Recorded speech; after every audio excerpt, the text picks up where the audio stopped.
Hi, this is Andy. One of my joys as host of the People and Projects podcast is introducing you to authors and experts who can help you lead and deliver. And every once in a while, I run across someone who isn't just the author of a helpful book or an expert and thought leader. Sometimes I come across someone who is truly a remarkable human, all those other things, but just someone who's truly remarkable. And that's who we're talking with today. In this episode, I get to introduce you to Michelle Labrosse. I've been aware of Michelle for years as she's the founder of and chief Cheetah of Cheetah Learning, a leading provider of project management training. In today's discussion, we talk about what can be learned from the jumps that she has made throughout her career journey. It is a wild journey. And we'll talk about ways that learning is broken and what she's learned about helping learning stick. And we'll talk about some lessons regarding focus and project management, the imposter syndrome, and so much more. It's a conversation you're going to enjoy and you're going to benefit from. Hey, before we start, here's a quick question. Do you know someone who's dealing with career uncertainty? I realize some people know exactly what they want to do when they finish their schooling, but my experience is there's a growing number of people who dread being asked the question, so what's the plan? Because when it comes to their career, they have no freaking idea. And I bring this up because I want to invite you to check out our course entitled just that, No Freaking Idea, How to Navigate Career Uncertainty. It's a career guide for people who don't know what they want to do, and the feedback has been fantastic. Whether you're wondering about next steps in your career, or you have a son or daughter and need some perspective, learn more by going to nofreakingidea.peopleandprojectspodcast.com. Thanks. Well, let's jump into today's discussion with Michelle. Hey, Michelle, thank you for joining us on the People and Projects podcast.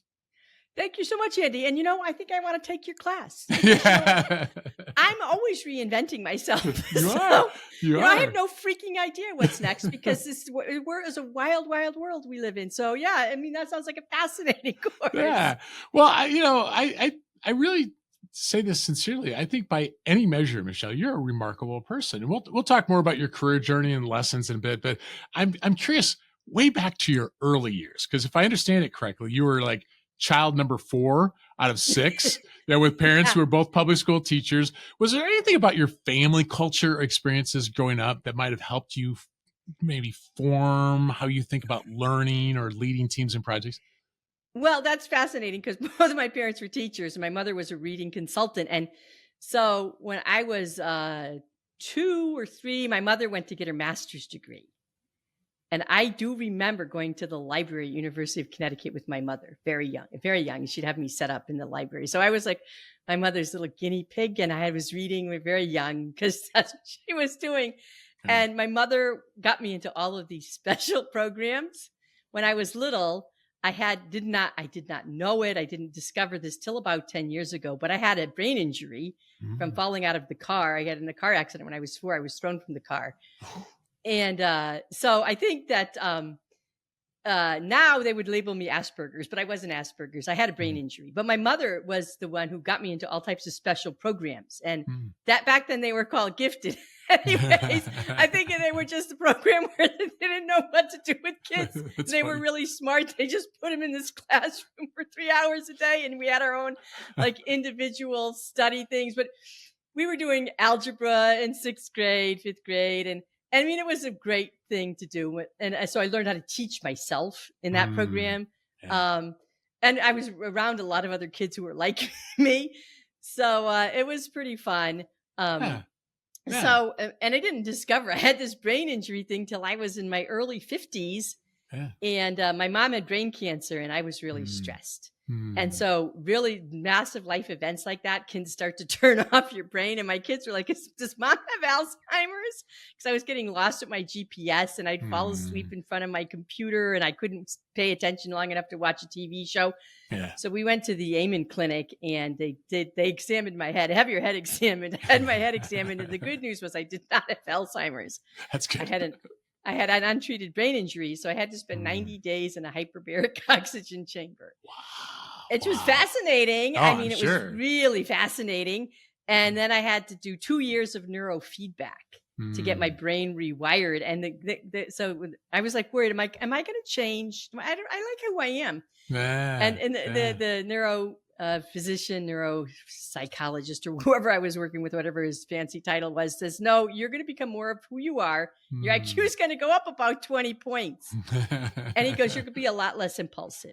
Yeah. And he's right. I mean, Yeah. I did learn a lot during that process, and I still have a hyperbaric oxygen chamber that I go in several times a week because now they're showing it's really good for aging. That's what I hear. Yeah.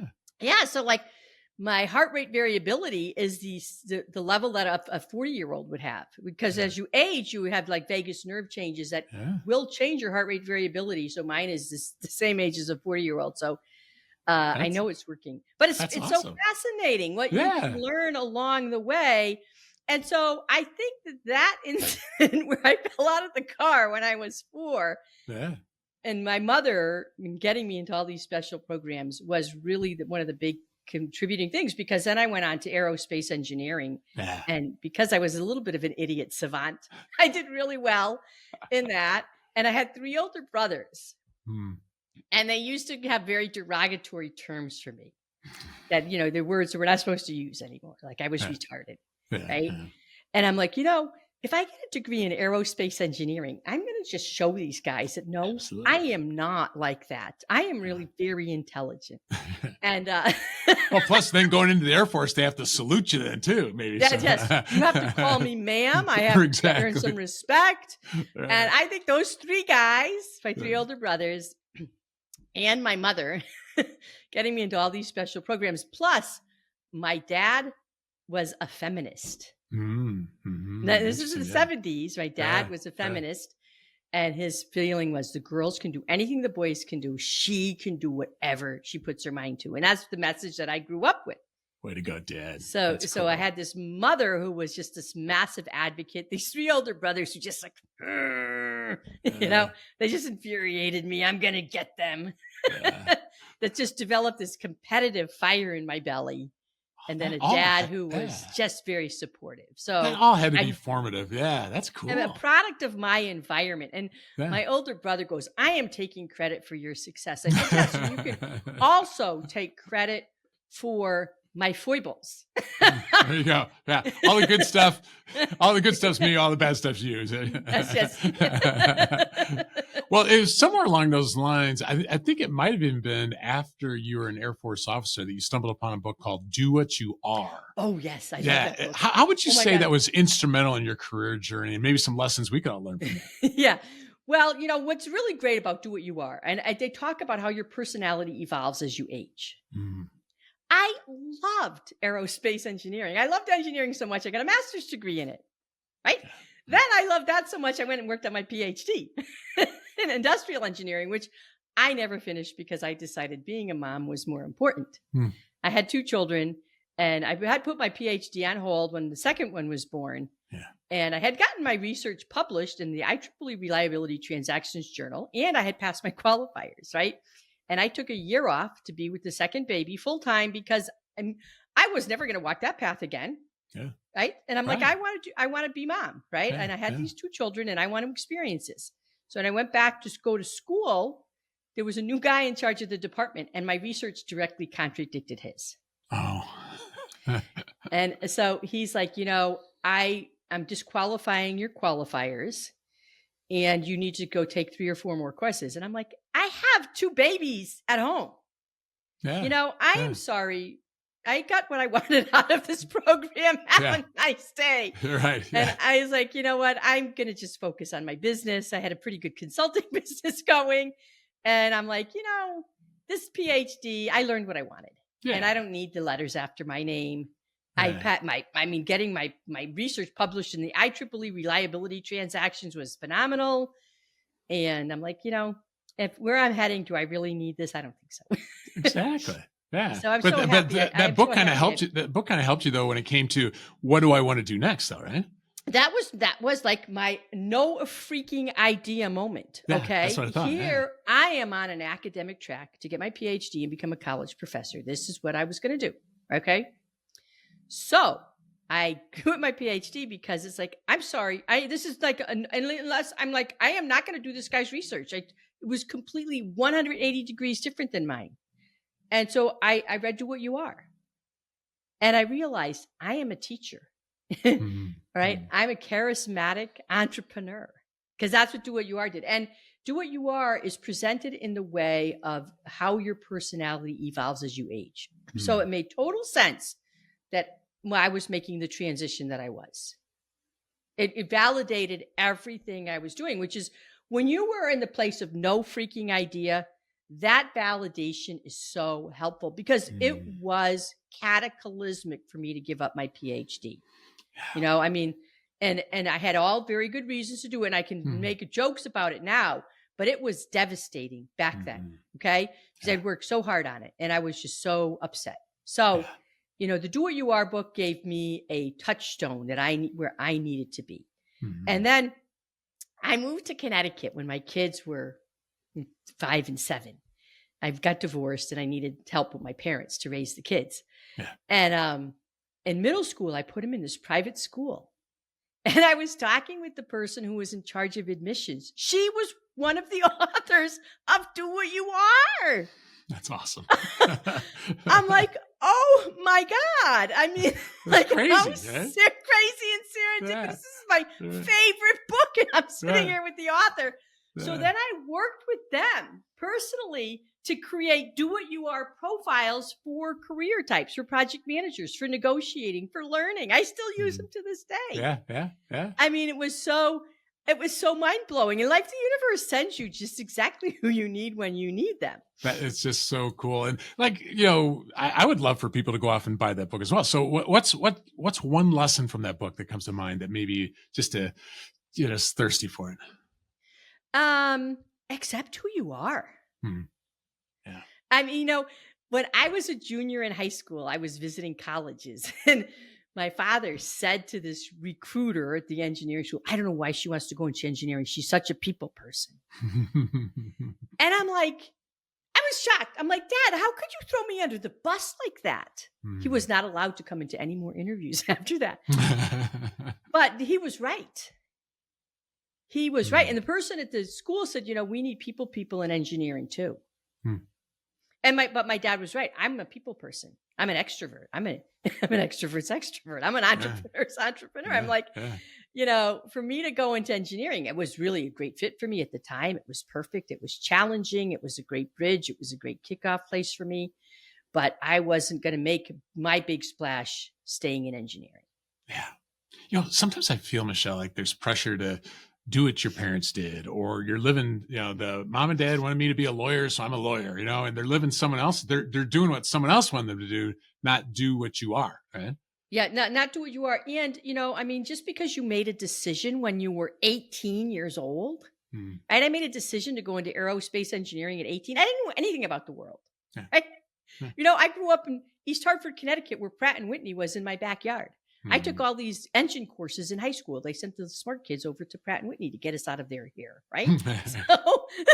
So I'm over at Pratt and Whitney working with material scientists. And, you know, of course I'm going to go into aerospace engineering with that background. And I'm little and the man lands on the moon. This was like what you did, right?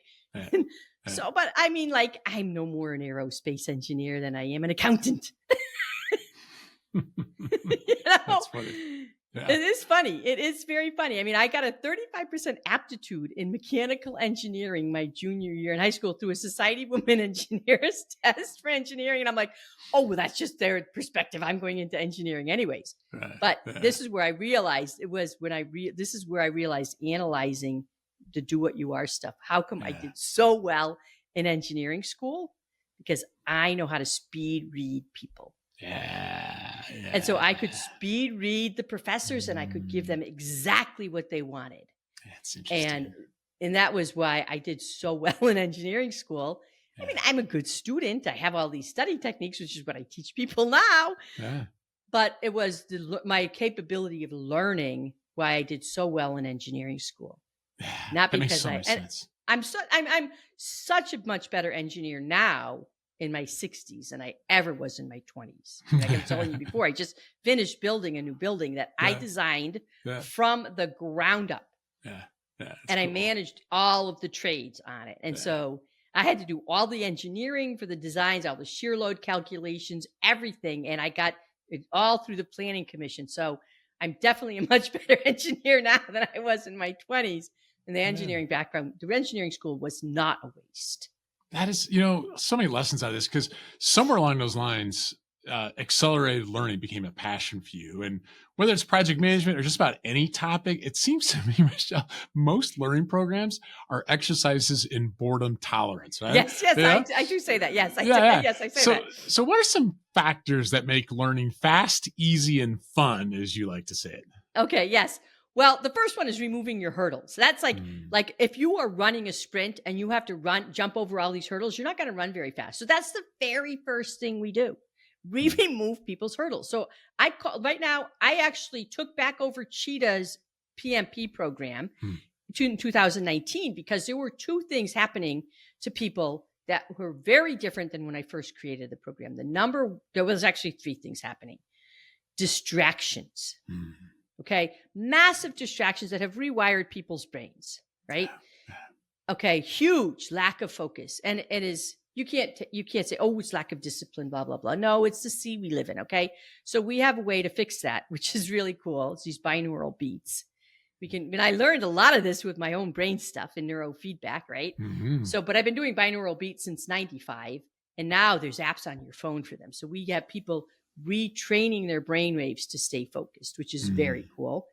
The other one is anxiety. Now, it's so fascinating what creates anxiety is information overload and distractions. Information overload is another problem, is we are doubling the amount of information every year. Every year. I mean, that's crazy. Information overload is insane. So you get information overload. I call it the triple threat. Right? Information overload, distractions, and anxiety. Now, one of the things I discovered about anxiety that was so interesting, it's all related to your vagus nerve. And your vagus nerve is on the back of your neck, right? And what are people doing all day long? They're looking down at their phone, right? And that is actually physiologically creating anxiety. So we do things to basically stretch out people's vagus nerves. We teach them this breathing technique that they have to stop and they have to take 10 deep breaths, alternative nostril breathing, and to turn their head side to side. And wow, surprise, surprise, surprise, that reduces their anxiety. And then the information overload part is I break learning up into 4 levels. So the first level is awareness, and awareness is what do I know, and what don't I know. But so basically we want you to become conscious of your incompetence and conscious of your competence. That's the first level of learning, awareness, because once you do that, then it drives motivation. So it basically gets you excited and gets you enthusiastically engaged, which is so important in learning. So then we go into knowledge, where we're basically working with people's intrinsic, what they already know, their working knowledge. And how do we connect your working knowledge to the new information? Those are linkages. We do all types of work with linkages. Then we go into skill, which is making deliberate practice of whatever your learning objective is. And so we have deliberate practice. Deliberate practice is so important. It is so much fun. It is really where you start to see the benefit of your learning. And then the last part is mastery, where you get to have consistent results without even having to think about it. So it's like learning how to drive a car, right? So when you learn how to drive a car, you have to think about every single step, but then you practice. I mean, most of us now have mastery in driving the car. We don't even have to think about it anymore. So that's how we approach learning. And so when you break it down like that, you can accelerate every step, but we do it in little chunks because information overload is really critical. You cannot, this is my concern right now with AI, is it's so easy to go get massive amounts of information, but how do you process it all?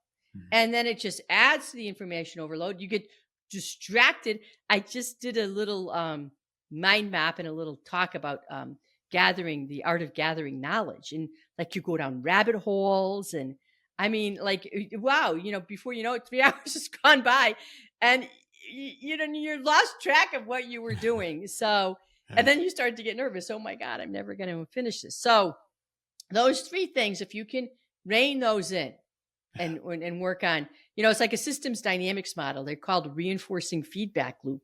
So you have information overload. It causes you to be distracted, and then it causes anxiety, and anxiety causes you to feel like you have information overload. And so you want to break that cycle. And that's what we do with Cheetah in accelerated exam prep, is we break that cycle so that you can march through the material in, one little bit at a time and really grasp it so that you have mastery quickly. So accelerated learning is a whole system. It isn't just like one magic pill. And I actually got into this in 1992, way back, because I was teaching like I had been taught. PowerPoints, lecture, and I wanted to be a lot more engaging. So I started joining these special interest groups, and I joined an accelerated learning special interest group, which just really captured my imagination. And then when I was a research scientist for United Technologies, I took a class by Educational Discoveries, and they were teaching how to develop accelerated learning curriculum, which was a fantastic class. And while I was there, I'm like, I had been at the research center, and I was doing project disaster recovery, because we had 150 project managers and 250 different ways of doing project management. And I was doing a ton of project disaster recoveries with these really smart research scientists. And I had asked my boss, I said, can I create a project management class? And she said, no, because we're already sending people to a 5-day one. We want you to teach a facilitations class. And I'm like, well, if we're sending people to a 5-day class and they're coming back and I'm still doing lots of project disaster recovery with these people. I think we might need something. So they fired her and they got rid of my entire department, but they kept me and they had me report to the head of the company because he liked my project disaster recovery. And then he had me facilitating. I facilitated a couple of really big meetings a year for them. That's pretty much all I had to do. And so then I said, do you mind if I create a 1-day course? He goes, no, go for it. So that's where I created my first course, which became Cheetah Project Management. And I got really successful teaching it at all these different divisions for this large multinational company. And the head of the company calls me in. I'd been doing this for about a year, and I had a great time. I was traveling all over. These CEOs of these companies that worked for United Technologies would send me my plane tickets. They didn't have to pay me because I was being paid by the research center. And he goes, you're making quite a name for yourself, little lady. And I said, yeah, isn't it great? He goes, no, not really. I said, why? What's wrong with that? And he said, well, because we're a research center. And not only that, they had just started a quality school at the research center. My course was a lot better than their quality school course. And he said, you know what? We would like you to take your course and go start your own company. And I said, really? Really? Yeah. I said, really? You guys, because I had signed something that said I couldn't do that. They said, no, that was for research. This is like different. He said, we're going to look the other way. Well, yes, they said, but we'll just let you go. Or you can just go and work in this engineering department as a, electronic reliability engineer, which had been my specialty. And I'm like, I think I will take door number 1. Exactly. Door one. I'll take door number 1. And I wrote my book, and I had to be taken seriously. So that's where I got the PMP. And I'm looking at the PMP, and this was back in 2001. And I'm like, there's no reason people are spending 6 months studying for this. This is just a mil-spec. I know I can do it a lot faster. And so I created an accelerated learning approach to do it and rolled it out in 4 days, and everybody passed. And the first course we did was the week of 9/11. Of course. But everybody took the test on Friday because we couldn't go anywhere. We were all stuck in Boston. And then the next month we were in the Meadowlands across from New York City. It's a trial by fire. And then that just took off. And it became like the standard. It's not a boot camp, though. It's a transformational learning experience because people learn how to achieve any goal using accelerated learning. It's like the cross between accelerated learning and project management, because we have them doing project management to speed things up. I mean, I've taken a lot of different accelerated learning classes, and it's nice, I can learn fast. But when you combine accelerated learning with project management, oh my God, you just take off, because project management, and I've always said this, is a fundamental life skill. It's like metacognition programming, right? You're training your brain how to go efficiently from point A to point B. And so accelerated learning fits so well into this. And so, we've had 80,000 students at Cheetah, which is like an amazing lifetime accomplishment. Absolutely. Right? 80,000 students. And I still hear from students. I have this little thing on LinkedIn that goes out to all my connections. Hey, let me know how we know each other. Yeah. And every day I get back, oh yeah, I took your class. Oh my God, it's still impacting me. I took it 20 years ago. And then we have people's kids and their nieces and nephews coming through. So that's cool. That's pretty cool. I love and the it, program hasn't changed from what we did. It's just that the approaches for the distractions, the information overload, and we wrote our own book, Cheetahpedia, because the PMP is no longer based on the PMBOK. It's based on 200 references. And you want to talk about massive information overload with that. I'll tell you why people aren't passing the PMP right now. It's because of information overload. Yeah. And when we just had to use the PMBOK and they had all the processes and stuff, and we just prep people on that, that was easy to get people through that, even though that was a very cumbersome book. And now that they have 200 references and then PMA wants everybody to use their material. And I opted out of that. I said, I'm writing my own Cheetahpedia that's going to be based on accelerated learning and story-based learning, which we've always done story-based learning, but now it's at an even better level because I hired a script writer. I hired a person who writes screenplays to create a story-based learning approach in the program. And it is so funny. That's awesome. And it creates all these different hooks. And so accelerated learning is so inclusive. I mean, you can't just do one little case study and call it accelerated learning. You have to build the entire program with an accelerated learning approach. Like there has to be massive mnemonic hooks in it. Yeah. And I mean, I am so passionate about accelerated learning. That's why the company's called Cheetah Learning. It's because of my passion about accelerated learning. So I think I was mentioning to you, we wrote a workbook back in 2008 called Accelerated Exam Prep Workbook. And it was for people's kids. It was because we had a lot of students that were teaching this to their kids. So we said, let's make it easy for you to do this. So we wrote this workbook. This one guy, I mean, I still remember the story. His 7th grader was struggling and he taught her these techniques. This was back in 2007, 2008. She's now a practicing physician. Isn't that cool? She was getting what a fun C's. Story. Yeah. And now, I mean, like that's just so heartwarming. So I'm looking at all this AI stuff a couple months ago, and I'm like, I'm going to take that workbook and I'm going to make an AI version of it. Now we're calling it Cheetah Study Plans. And so basically for any exam, you can go in, you can put the exam duration in, you can put in the exam date and how many hours a day you want to study, and out pops your accelerated exam prep study plan. And then we teach people how to go and get all the content using AI. Yeah, that's cool. And it's so cool. And so I'm so stoked about that. Because when you teach people how to be good at test taking, you open up a whole world for them. It's so empowering, right? Because they've told themselves probably for years, I'm not good at test taking, or I'm not smart, or I'm not whatever, right? Yeah. Yeah. And we do a lot with anxiety. I mean, if you go and look at our Trustpilot reviews, we have a lot of people saying they cured my test anxiety. Because we don't just apply our stuff. Isn't just a bunch of processes. I don't know. Somebody said once, Cheetah Learning, well, that's the granola company. I'm like, we don't let people eat granola. There's too much sugar in that. Right. Exactly. But we have this thing called Peak Performing Mind. And we ask people to follow a high protein, complex carb diet for while they're studying. We want them to exercise half an hour a day. We want them to get at least 7 to 8 hours of sleep because it really impacts your brain health. It impacts your brain performance. It impacts your anxiety levels. Yeah. And then during class, every 90 minutes, we do a series of stretching and breathing activities. I'm a registered yoga teacher. That's cool. Because it was like, oh, I'm not doing yoga. Well, we're just calling it stretching and breathing. So I used to have these really big football player looking guys teaching for Cheetah, right?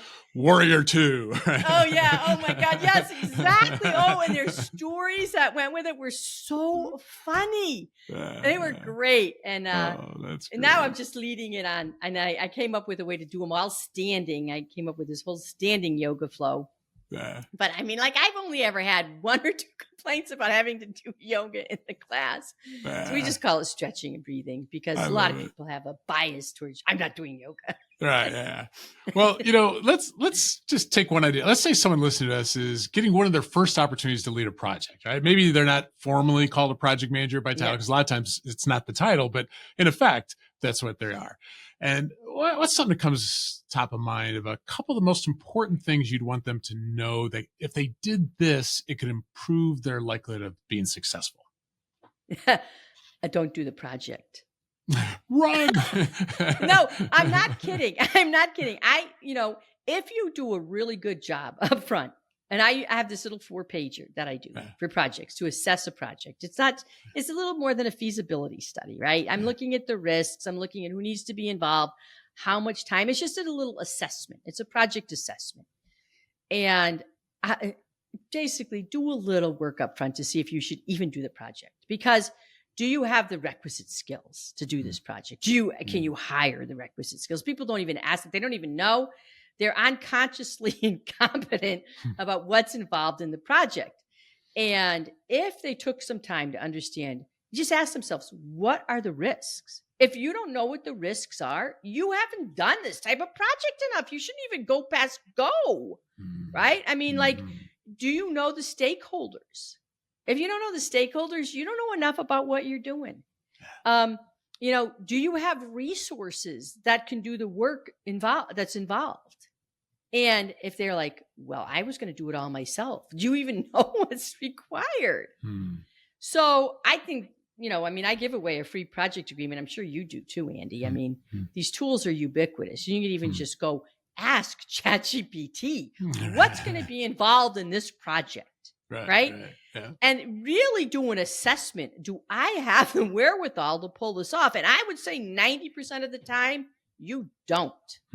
So your very first project should be, what's it going to take for me to do this project? And do a really good assessment of, should you even be pursuing this? And I'm not saying don't do it and just go, binge watch your favorite Netflix show, but take a step back and figure out, what is it going to take for me to be successful? So you are going in there eyes wide open. Yeah, right. That's my number one tip and I talk about that in my Cheetah Agile Projects book. Because my Cheetah Agile Projects book is about finishing projects in 2 weeks.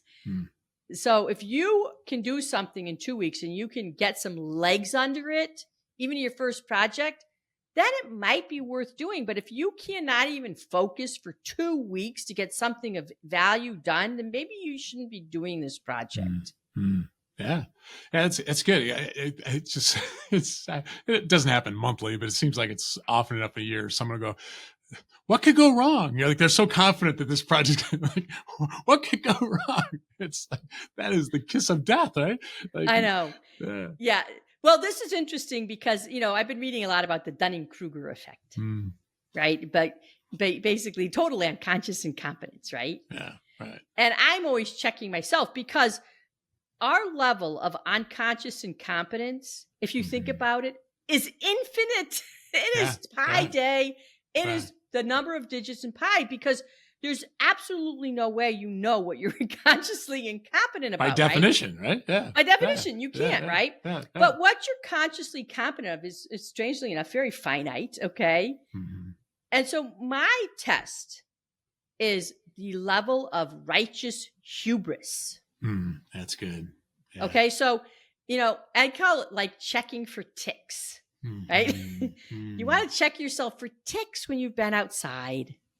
And you want to check yourself for righteous hubris, because wherever you have righteous hubris, you likely have no clue what's going on. Right. And we're just like we're surrounded by distractions and anxiety. There's a lot of righteous hubris in the world these days. Right. But it also can calibrate your BS meter. Right. I mean, this person has a lot of righteous hubris, and maybe I need to not pay much attention to what they're saying. Yeah. Or at least question it, right? Yeah, because righteous hubris is a sign of unconscious incompetence. Because people who are truly competent, you mentioned imposter syndrome. Yeah. Right? Yeah. People who are truly competent really realize there is a lot more to learn here. Honestly, Andy, I think I could do a lot better at project management. Hmm.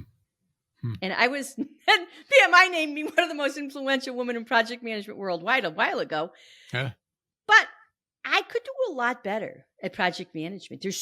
Project management is such a wide field to learn. And there's so many things that I could do better at with project management. And so, I mean, I can't stand here and tell you that I am the definitive be all, end all, know all about project management, because I know what I don't know.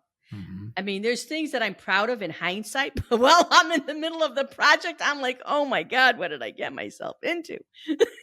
Well, what have you learned to do in those situations, though? Like when because you have, I mean, it would have been enough to write a book. It would have been enough to build a company, but you do all these other things. So you have to be in situations, I would guess, where you feel like you're over your head and you hear these voices of like, do you have what it takes? What have you learned personally to do, Michelle, in those situations?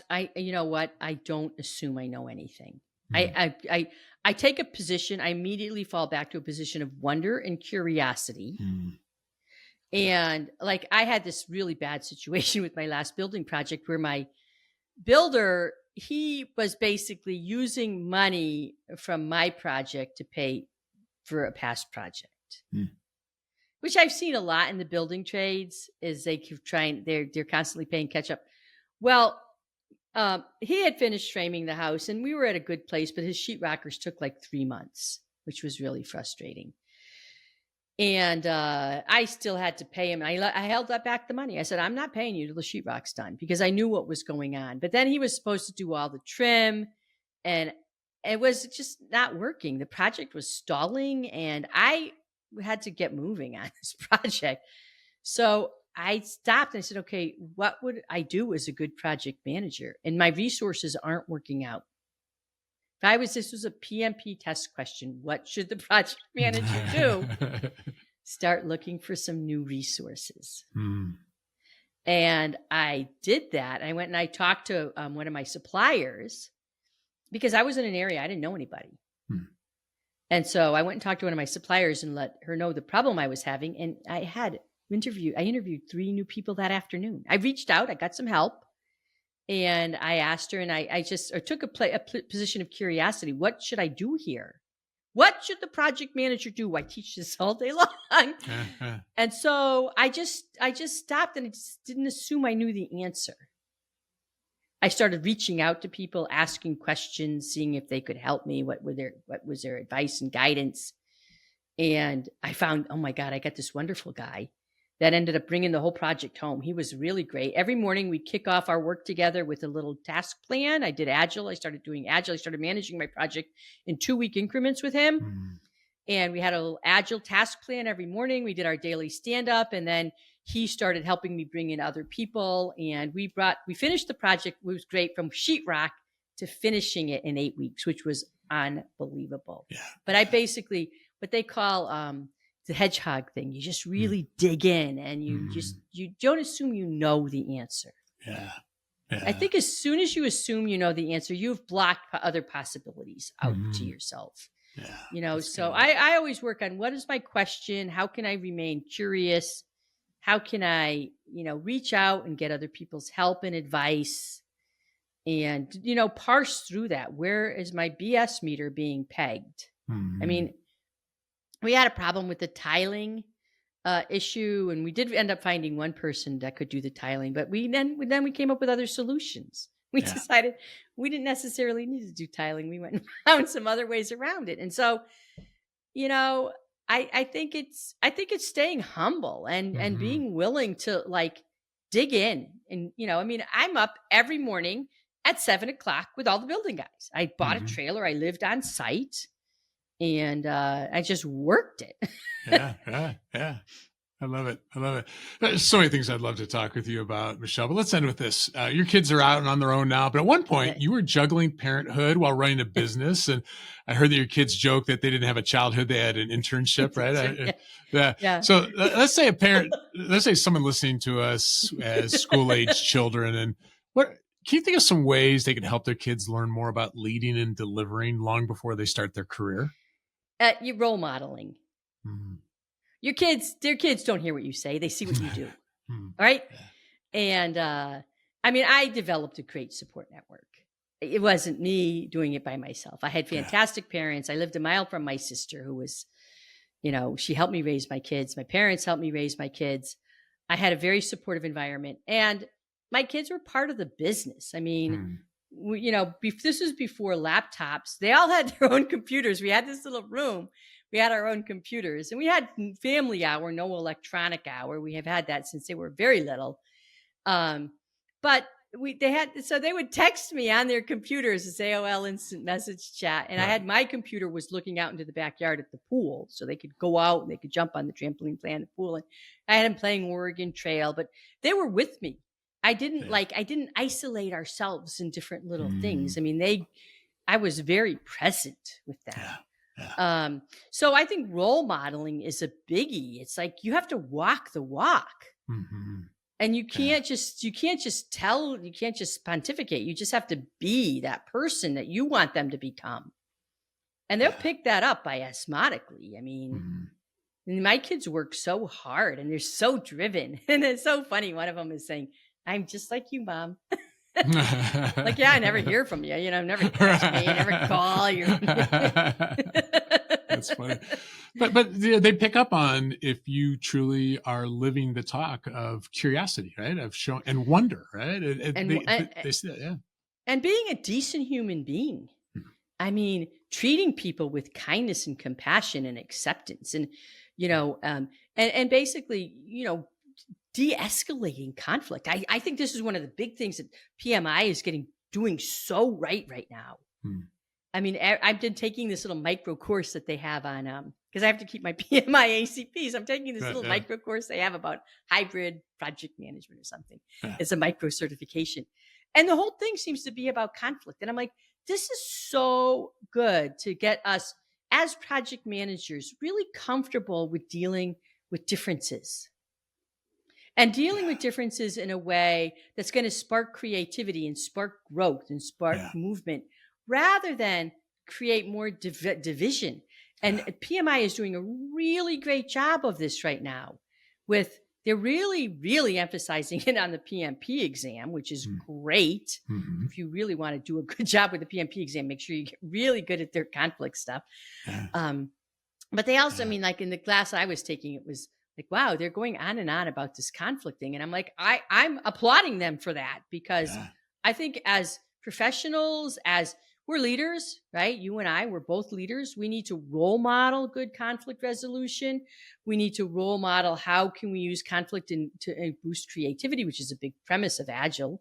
Anyways, and not shy away from it and not get embroiled in the destructive nature of it.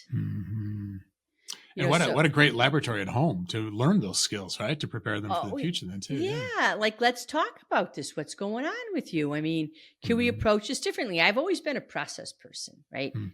The process, I always say the process drives behavior.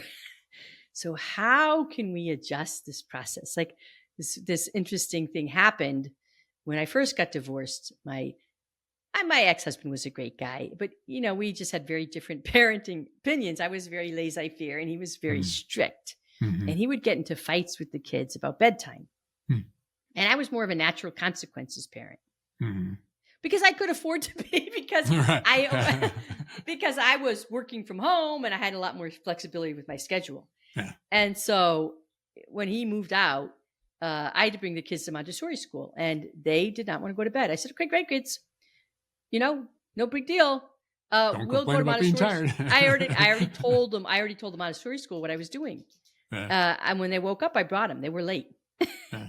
They were embarrassed. And they were mad at me. And so I said, well, how come you woke up late? Like, let's put the dots together. And they're like, because we went to bed late. So what do you think we could do to get up on time? I never had a fight with them about bedtime after that. We want to go to bed at 7:30. Really? Because bedtime was 8. We want to go to bed at 7. Really? Okay. So what are we going to do to get to bed at 7:30? And they had their whole little process outlined. This is their 3 and 5. They're solving this problem, right? That's cool. This cool. So then they woke me up. Mom, gotta get us breakfast. Get to Montessori school. Never had a problem. Natural consequences parenting. But you have to be willing to dial it back. So what's our process here? What Mhm. happened that you didn't like? And how can we fix this? Yeah. So they have them create the process with you. Yeah, that's a great example, and that's skills you can take into the workplace. I got to tell Yeah. you, for those listening, this gives you a taste of why I said Michelle is truly a remarkable person. I just highly recommend you follow her on LinkedIn, check out her books, her course offerings. I put links in the show notes for this cast. So, Michelle, thank you so much for joining us on the People and Projects podcast. That's right. Thank you so much, Andy.